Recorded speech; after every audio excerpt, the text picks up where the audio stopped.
यह कहानी है एक सन्यासी की। सन्यासी वह होता है जो अपना सब कुछ त्याग कर सिर्फ एक चीज को अपना लक्ष्य बना लेता है। कोई भी व्यक्ति सन्यासी बेवजह नहीं बनता। सन्यासी बनने के पीछे एक बहुत बड़ी वजह होती है। उस व्यक्ति के सन्यासी बनने के पीछे भी एक बहुत बड़ी वजह थी। सन्यासी बनने से पहले उस व्यक्ति के मन ने उस व्यक्ति से बहुत से गलत कार्य करवाए थे, बहुत से पाप करवाए थे। व्यक्ति का मन उसका मालिक बन चुका था और वह अपने मन का गुलाम। जीवन के हर सुख आराम और ऐश्वर्य प्राप्ति के बाद भी उस व्यक्ति के मन में अतः पीड़ा थी और यही मानसिक पीड़ा उसे सन्यासी बना देती है। सन्यासी बनने के बाद वह व्यक्ति सांसारिक दुनिया से दूर हो जाता है और जंगल में रहने चला जाता है। ध्यान करता है, तरह तरह की साधनाएं और एकांत में मौन रहने का अभ्यास करता है। भिक्षा मांग कर भोजन करता है, लेकिन फिर भी उस व्यक्ति का मन शांत नहीं होता।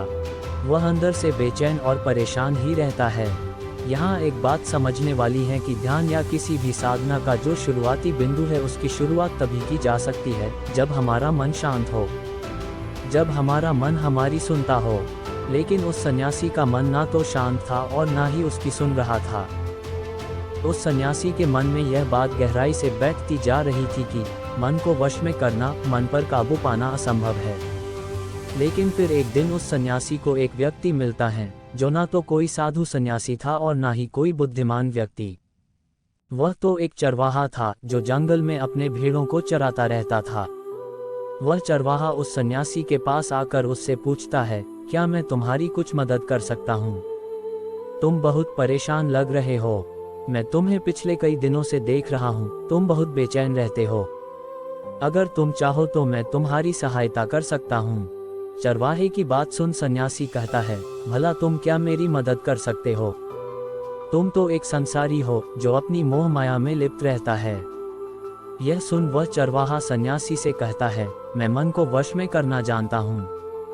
सन्यासी चरवाहे के मुंह से यह बात सुन जोर से हंसता है और कहता है, क्या कहा तुमने? तुम मन को वश में करना जानते हो?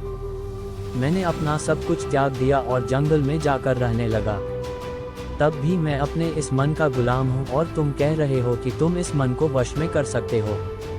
वह चरवाहा कहता है, मन को बस में करने के लिए सभी वस्तुओं का त्याग करना आवश्यक नहीं है और ना ही जंगल में जाकर रहना जरूरी है।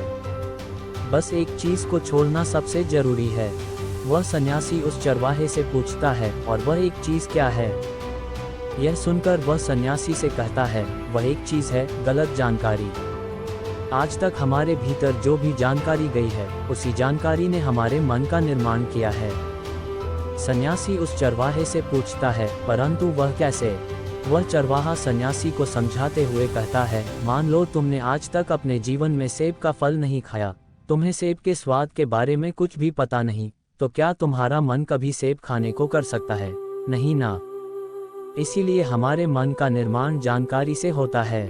वह सन्यासी उस चरवाहे की बात से प्रभावित हो जाता है और उससे कहता है, क्या आप इस बारे में मुझे और विस्तार से समझा सकते हैं? तब चरवाहा कहता है, अगर तुम अपने मन को वश में करना चाहते हो तो मेरी बातों को ध्यान से सुनना। तुम अपने मन को वश में केवल तभी कर सकते हो जब तुम अपने मन की जड़ों को देख पाओगे। मन का निर्माण जानकारी से होता है और हमारे शरीर में जानकारी के 5 प्रवेश द्वार होते हैं। पहला हमारी आँख। हम अपनी आँखों से जो कुछ भी देखते हैं, अच्छा या बुरा, वह सब हमारे मन की याददाश्त में इकट्ठा होता रहता है। दूसरा हमारे कान। हमारे कान जो कुछ भी सुनते हैं वह भी हमारे मन में बीज के रूप में बो दिया जाता है। तीसरा हमारी जीभ। जिस भी चीज़ का स्वाद हम एक बार ले लेते हैं वह हमारे मन की याददाश्त में अंकित हो जाता है। चौथा हमारा नाक। जो भी हम एक बार सूंघ लेते हैं, खुशबू या बदबू, वह भी हमारे मन में दर्ज हो जाती हैं। और पांचवा है हमारी त्वचा। जिस भी चीज़ को हम एक बार छू लेते हैं, स्पर्श कर लेते हैं, उसकी याददाश्त हमारे मन में कहीं ना कहीं अंकित हो जाती है। इन 5 शारीरिक दरवाजों से जो भी जानकारी हमारे अंदर जाती है वह जानकारी बीजों के रूप में जमा हो जाती है और धीरे धीरे वृक्ष बनती है। हमारा मन मिट्टी की तरह है जिसमें बीज बोए जाते हैं और हमारी बुद्धि बीज बोने वाले किसान की तरह है। अगर हमारी बुद्धि गलत जानकारी के बीजों को सही जानकारी के बीज समझकर बो देगी, तो जब भविष्य में वह बीज वृक्ष बनेगा, तो वह भी खराब फल ही देगा। तुम्हारा मन तुम्हारे वश में इसीलिए नहीं है क्योंकि तुमने पहले से ही अपने मन में बहुत सारे गलत बीज बो रखे हैं और अब वह बड़े वृक्ष बन चुके हैं। वह सन्यासी उस चरवाहे से पूछता है, तो अब मुझे क्या करना चाहिए? क्योंकि अब तक तो मैं बहुत सारे गलत बीज बो चुका हूँ और जो बोए जा चुके हैं उन्हें वापस निकाल नहीं सकता।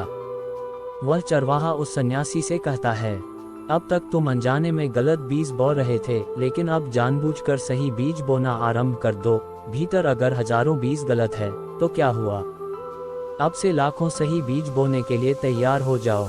तुम्हें बस पूरे दिन इस बात पर ध्यान देना है कि इन 5 द्वारों से तुम्हारे भीतर क्या जानकारी जा रही है और जो जानकारी भीतर जा रही है वह सही भी है या नहीं।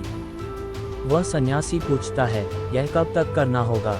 वह चरवाहा कहता है, पूरी जिंदगी भर। जिस प्रकार तुम हर दिन अपने पेट को अच्छा भोजन देते हो, उसी प्रकार तुम्हें हर दिन अपने दिमाग को भी अच्छा भोजन देना है, यानी सही जानकारी और सही विचार।